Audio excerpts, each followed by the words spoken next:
sabi ng ating Panginoon, matitigib kayo ng kalungkutan, ngunit ito ay magiging kagalakan. Bawat araw ay biyaya. Pwedeng may mawala, pero hindi tayo iiwanan ng Diyos na walang-wala at nakatunganga. Meron siyang ipapalit, meron siyang ititira.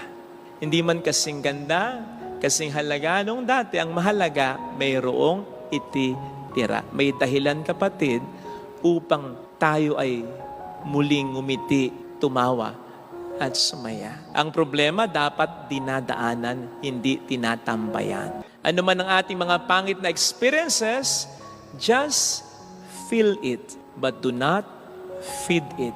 Ramdamin mo lang at wag mong aalagaan, wag mong hayaang manatili ng matagal na matagal sa iyong kalooban.